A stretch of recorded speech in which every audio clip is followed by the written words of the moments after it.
how we got here? Or? Yeah, Larry, would you please tell us who you are and then where we are? Go ahead. Well, my name is Larry Berkson, and we're right in front of the Pittsfield Historical Society. The society was founded in 1971, primarily with the impetus coming from Colonel J. Frank Drake. He was a descendant of one of the earliest families in Pittsfield. It ran pretty actively from 71 through the late 80s, and then it kind of fell into a period of dormancy. And one day I got a telephone call from my first grade school teacher, Harriet Ames. And she asked me to come down to her house on South Main Street. Of course, I wanted to accommodate her, so I went. Unbeknownst to me, she also asked Bob Moulton to come to her house that day. We both walked in there rather naively, and there was a little small group of people in there that just charged on us and said, "We really want you to revive the Historical Society. We haven't done anything for years. We've got all this stuff laying around and nothing's being done." And Bob and I talked it over, and we finally said we would on one condition, and that was that we had to have a building of our own. And the reason for that was that they'd had a great long run at the old Masonic Hall, but I don't know what happened. They were apparently asked to leave, so they moved into the basement of the Memorial School, now the police station. That lasted for a few years, and then they got kicked out, and they went to the second floor of the grammar school, which is now the town hall. A lot of things were stolen, the thing was broken into, it was a mess. So we thought the one thing we needed was a building. They had some money in their treasury, and they agreed to let us spend it on a building. So we took off, and we went around and talked to as many people as we could. I finally found that this building, which was the old Grange Hall, it was called Dustin Hall, was for sale. And I worked with John Varney, who was the then head of the Grange. And we made an arrangement, and bought it fairly reasonable, and purchased the building. Okay, could you take us inside, because I'm freezing out here, but Larry, that was interesting. I can do that. Please. Okay, thank you. Go ahead, please. So we're in downtown Pittsfield, and what street are we on now? This is Elm Street. Elm Street is right off of Main Street? Yes, it is. Okay. So if I'm coming into Pittsfield, essentially I just come right down Main Street. And you take a left on Elm Street. On Elm Street, and then just look on the left again, very short, and there we are. There we are. Good. Thank you. Anyway, what we did was, it was in pretty bad shape. The building was in pretty bad shape. And we put a new roof on. We put insulated windows in. We put new carpeting in. Also, Leslie Clark and I built these cubicles for our museum. In each one of the cubicles, we can take and go down and look at them afterwards if you want. Each one of them has a theme. Could you take us on a quick overview of each of the cubicles, please, Sure, Larry? sure. And what is the room we're in now? Does this room have any significance, Well, this please? is just a general meeting room. We have regular meetings. We hold monthly meetings except 2 or 3 months in the winter. Uh-huh. And we can usually hold our meetings here. If it's going to be a big crowd, we will either go to the auditorium at the high school, or we use the Centennial Room in the community center, the old town hall. I see you're taking pictures of the pictures on the wall. Now, yes, could you tell us something about those, please? Yeah, this is Pittsfield's Hall of Fame. We have a committee that scrutinizes the backgrounds and so forth, makes recommendations to the society, and at a general meeting, we vote on whether to accept them after a presentation about their lives. I think we have about 45 at this point. We have industrialists, we have Major League Baseball players, we have generals, we have business people, we have newspaper editors, we have school leaders. All of these people have made an important mark not only on Pittsfield, but most of them have made a greater mark or as great a mark on a state or national level. Is there one of interest that you think most people would be interested in? Obviously, all these people have major importance in different areas. But one that you might pick out. Well, it depends on what your interests are. If you're interested in sports, you have this Leon Shagnon, who played for the Pittsburgh Pirates and the New York Giants. Interesting. And he had an ERA, lifetime ERA under 3, which would be today considered quite good. I see. And if you're a woman and you believe in the women's movement, you could talk about this lady right here. Her name is Idella Janess. Oh my goodness. She was the first female judge in the state of New Hampshire. Good grief. So you can go around quite a few of these.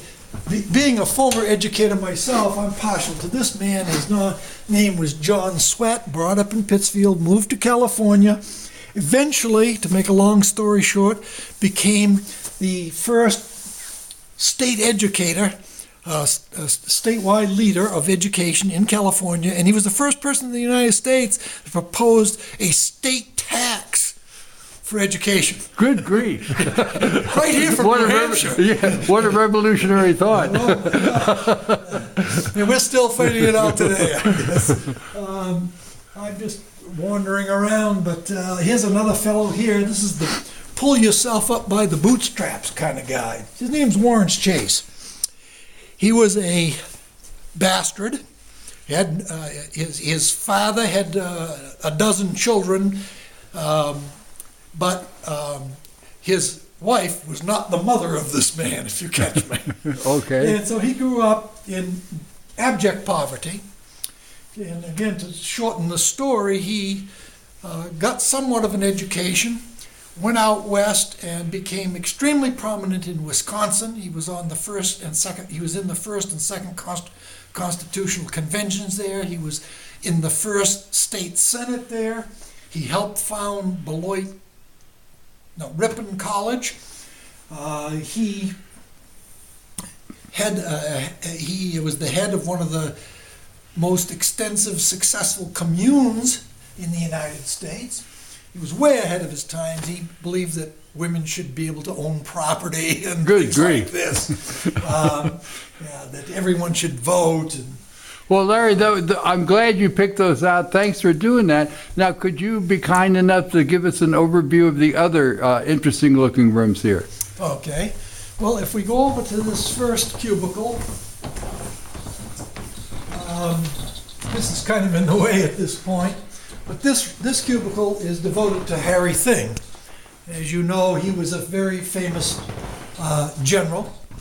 He was an ace in both World War II and in Korea. He also was an ace in propeller planes and jet planes. He was the head of the Northwest Air Force in Korea. He ran unsuccessfully for the United States Senate. He was one of the most decorated veterans. And those maps with the little pins on it are all the places that he landed during his military career. Good grief. I see you have one here of the United States just loaded with pins. Yes. And I see you have a world map here which is equally loaded with pins. I see a lot in Asia. I see a lot in Europe. I even see a few in Africa, South America. Good grief. Alaska and Greenland, just to name some more. Yeah. That's fascinating. Well, he, after he graduated from the University of New Hampshire, he was among the first to be sent over to England. And he learned how to fly English Spitfires. And in point of fact, he probably shot down the first German plane of any American. Good grief. It wasn't considered a kill. They know he hit the plane, but the plane disappeared in the fog, and they don't know, they couldn't count it as a kill, but they thought he was the first one. He went on to Africa, had many combat missions there. In fact, he was shot down once there.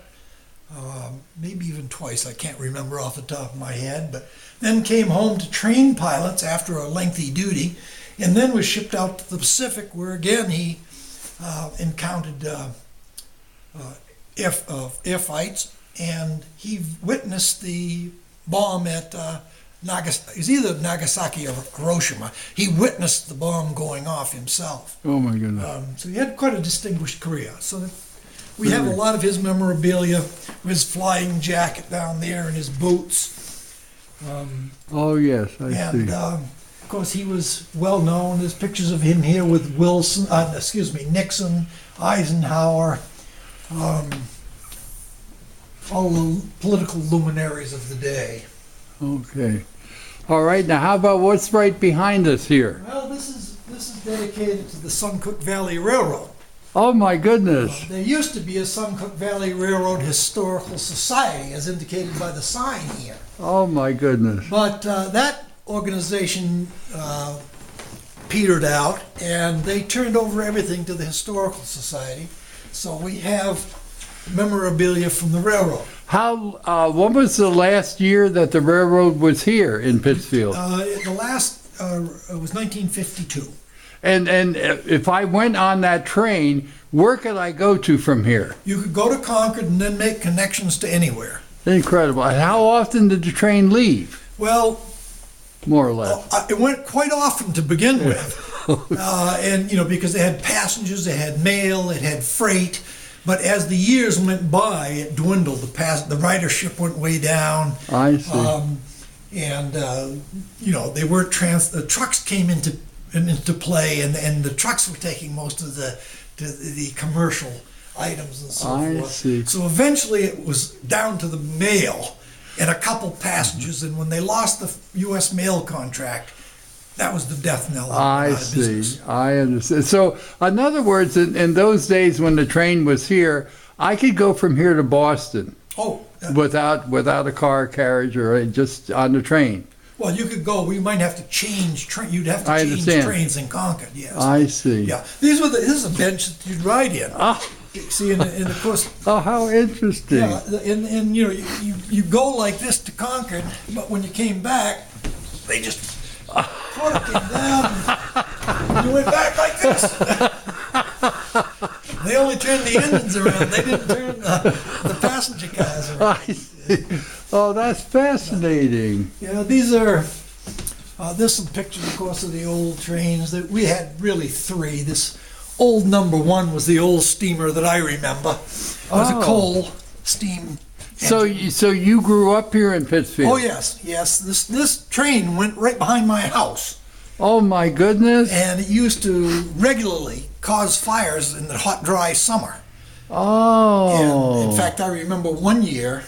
They could usually put it out, but one year wind was blowing, and the sparks from the thing set the field on fire, and we had about 100 men lined up to protect our barn, Oh my God. beating down the hay because the hay was growing and so forth. Now, in our house, as you probably know, the house we lived in was built in 1870 some odd, and it has some metal ceilings, tin ceilings. Yes. And we were told that one of the reasons why houses here have tin ceilings is so when the train came by, the plaster wouldn't fall down. Is that true? Well, or no, somebody pulling my leg? That's quite a wives' tale. That's quite a wives' tale. Pushing it a bit. A little bit of fiction. Okay, well that was very interesting. Well, I see we have even some more rooms here. Yeah. We're totally cramped for space, so we've had to start cutting. What a beautiful place to come and visit. Now, when is this usually open? Well, we're open every Tuesday morning from 9 to 12. And I open it any time, or we'll have someone here if someone wants to come by appointment at any time. So we'll be posted. Is it okay for us to post the phone number along with this Oh, sure, video? sure. Okay. And what is the charge for coming in? Oh, nothing. Great, It's that's open to the fantastic. community. So in other words, I could have like school groups come through here, Yeah, school children and what have you? For many, many years, I used to have 2 to 4 classes every year. 3rd and 4th grade came through. Uh-huh. They haven't done that in the last couple of years, but I still take a lot of homeschooled children. Oh, through excellent. Just about every year. Excellent. So, no, anytime anybody wants to come in, and I usually give them a guided tour and let them ask what they want and so. That's fascinating. So what is this from here, Well, please? this side here is devoted more or less to school memorabilia. I see. These are pictures of, well, here's a class in Washington, D.C. It was a class trip in 1929. to Oh, my Washington, D.C. goodness. And this is a class, well, it's the whole school out in front of Pittsfield Academy, which is the brick building up on Park Street. Oh, yes. That was originally built as an academy. Of course, before this, it was a wooden academy, but they built this. Yes, as a matter of fact, our house is real close to Yes, that. you're right down here. Yeah, Right that's there. a house. Yeah, that's a house across the street from us. Yeah, right in here is your house. Yes. Yeah.